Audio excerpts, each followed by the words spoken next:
Cher directeur général, cher Gadi Oron, chers collègues, chers amis que je vois très nombreux dans cette salle, 100 ans. Pour l'OMPI, la CISAC n'est pas simplement un partenaire institutionnel. Elle est une présence qui rayonne depuis 100 ans à travers ses sociétés membres réparties dans le monde entier et qui nous rappelle constamment que derrière chaque norme, chaque traité, chaque débat sur la propriété intellectuelle, il y a des femmes et des hommes qui créent. Grâce à la CISAC et à son réseau, nous bénéficions en permanence de la voix des auteurs dans les travaux que nous menons. C'est précieux et c'est irremplaçable. Au-delà de cette présence, la CISAC et l'OMPI partagent quelque chose d'essentiel, une culture des outils. La conviction que les grands principes doivent se traduire en solutions concrètes. 2 exemples récents illustrent cette culture partagée. Le premier, le droit de suite. Nous avons uni nos efforts pour accompagner la mise en œuvre effective de ce droit qui permet, comme vous le savez tous, aux artistes visuels de percevoir une rémunération lors des reventes successives de leurs œuvres. 3 réunions régionales ont été organisées avec le soutien de la CISAC et de ses membres du secteur des arts visuels. Au Maroc, en octobre dernier, en Uruguay, au mois d'avril, et la semaine prochaine, aux Philippines. L'objectif, transformer un droit, certes existant, mais un peu trop théorique, en bénéfice réel pour les créateurs grâce à la mise en œuvre à travers les sociétés de gestion collective en charge des arts visuels de dispositifs permettant la traçabilité et l'identification des œuvres. Mon deuxième exemple, WIPO Connect. Cette solution informatique développée par l'OMPI facilite la gestion collective des droits, en particulier dans les pays en développement.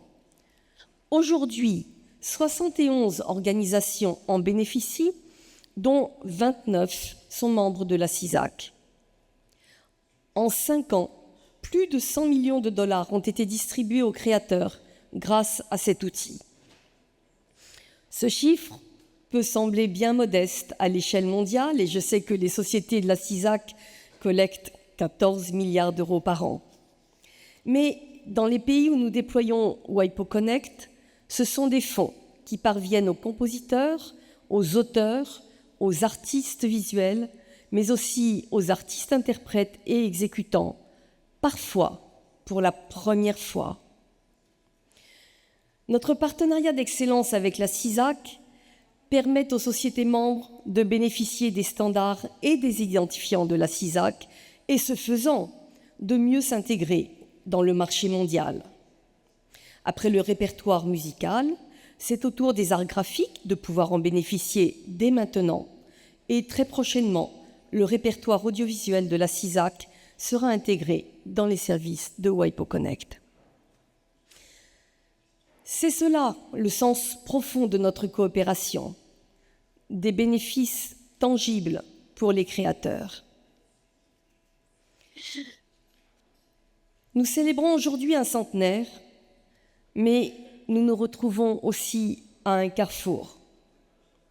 La CISAC, comme l'OMPI, ont toujours placé le créateur humain au centre de leurs préoccupations. Cette valeur fondatrice pourrait être remise à l'épreuve par l'intelligence artificielle. Ce que le numérique avait dans un premier temps fragilisé dans la relation entre la création et la rémunération, l'IA le remet en question à une toute autre échelle. Le curseur s'est déplacé. Il porte désormais sur l'accès aux données, le nouvel or blanc de notre époque. Ce sont elles qui nourrissent les modèles d'IA, qui déterminent ce qu'ils produisent, ce qu'ils valorisent et ce qu'ils rendent invisible.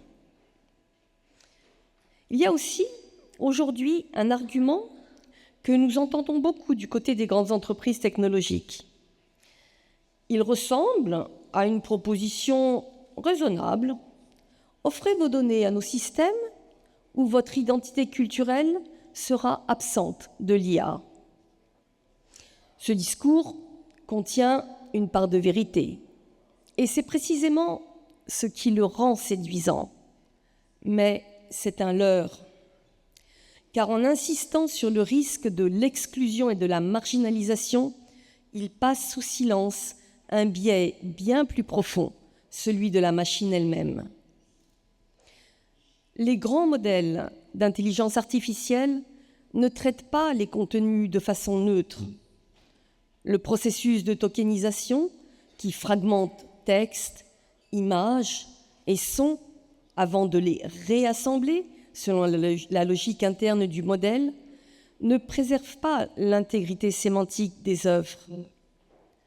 Ce qui ressort de ce traitement n'est pas nécessairement le reflet fidèle de ce qui y est entré.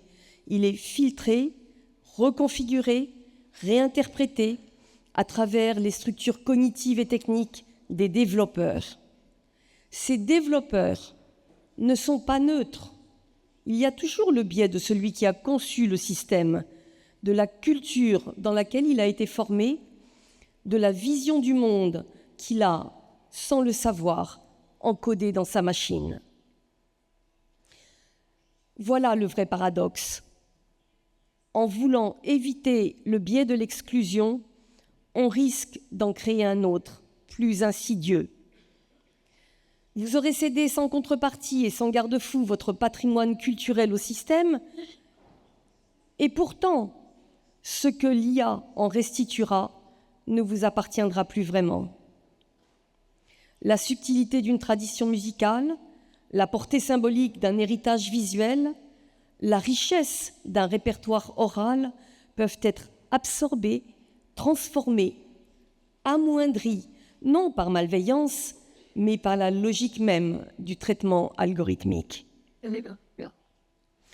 La donnée culturelle n'est pas une marchandise comme les autres. Certains de mes collègues y verront une allusion. Elle n'est pas neutre non plus. Elle est l'expression d'une identité, d'une histoire, d'une communauté créatrice. Alors que faire ? L'OMPI a un début de réponse. Aidons les pays à développer leurs propres capacités pour maîtriser ces technologies, plutôt que de les conduire à transférer leurs ressources culturelles vers les acteurs technologiquement les plus puissants. Tout juste cette semaine, hier et avant-hier, les 2 et 3 juin, à Kigali, au Rwanda, l'OMPI organisait un séminaire régional dans le cadre de notre projet pilote sur l'exploration de textes et de données en Afrique. Ce projet, porté par le groupe des pays africains au sein du Comité du développement et de la propriété intellectuelle, vise à renforcer les capacités des universités africaines à utiliser les outils de fouille de données en maîtrisant pleinement le cadre juridique, les limitations et exceptions aux droits d'auteur et les pratiques de licence. L'objectif est que, dans les pays en développement, les chercheurs, les universités et les institutions culturelles deviennent des acteurs souverains de l'économie de l'intelligence artificielle. Un autre exemple. Le Sénégal a sollicité notre appui dans un projet qu'il développe pour valoriser sa musique traditionnelle à travers l'IA.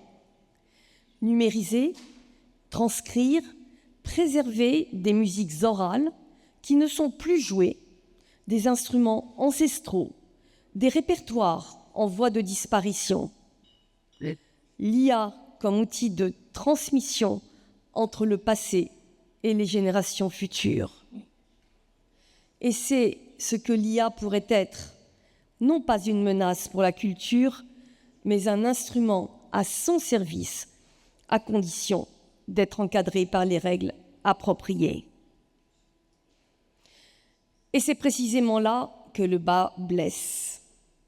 Au sein du comité permanent du droit d'auteur et des droits connexes de l'OMPI, le SCCR, nous avons organisé depuis 2024 4 sessions d'information sur l'IA générative et sur le droit d'auteur, rassemblant gouvernements, créateurs et développeurs d'IA.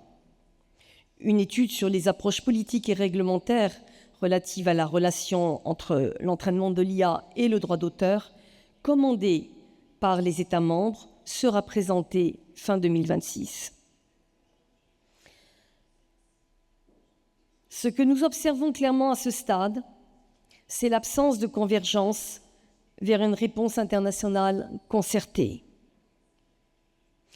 En lieu et place, nous assistons à une multipolarité d'initiatives nationales et régionales. Cette fragmentation est préoccupante. L'IA ne connaît pas de frontières. La territorialité du droit, déjà fragilisée par le numérique, est aujourd'hui confrontée à un défi plus radical encore. Si les règles trop divergentes et que si ces règles deviennent trop divergentes et que l'environnement reste dominé par des acteurs multinationaux d'une puissance sans précédent, les valeurs que nous défendons ici, la création humaine, la juste rémunération des auteurs, la diversité culturelle, pourraient se trouver sérieusement fragilisées. Dans ce contexte, l'OMPI s'est engagé sur le terrain de l'infrastructure technique. Nous avons lancé en mars dernier AIII, Artificial Intelligence Infrastructure Interchange. Mais soyons clairs sur ce qu'est AIII et ce qu'il n'est pas.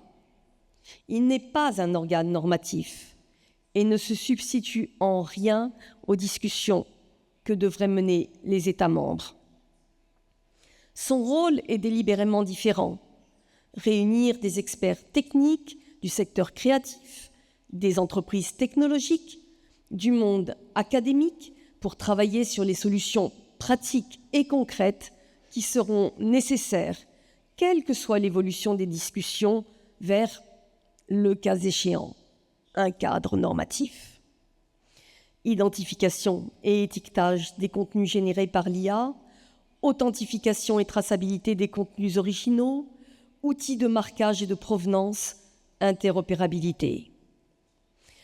Le Technical Exchange Network de AIII, qui est le bras opérationnel, a tenu sa première réunion en mars 2026 dans un esprit de dialogue ouvert et de confiance mutuelle. Les questions en débat, aujourd'hui, tout au long de la journée, sont très opportunes. Elles revêtent une dimension ontologique.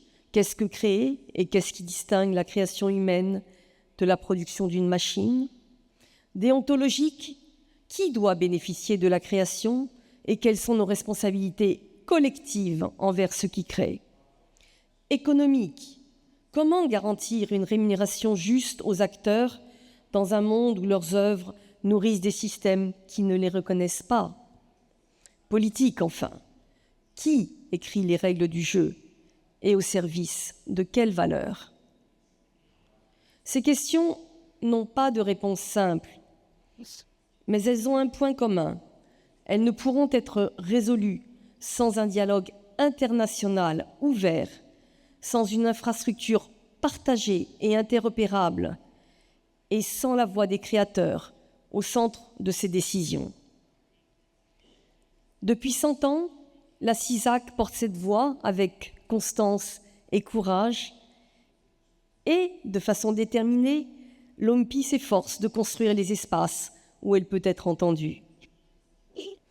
Ensemble, face à l'IA, nous avons une responsabilité partagée, faire en sorte que l'innovation technologique ne se fasse pas au détriment de la création humaine. Que le nouveau siècle qui s'ouvre à la CISAC soit celui où les créateurs restent envers et contre tout au cœur de la création mondiale. Je vous remercie.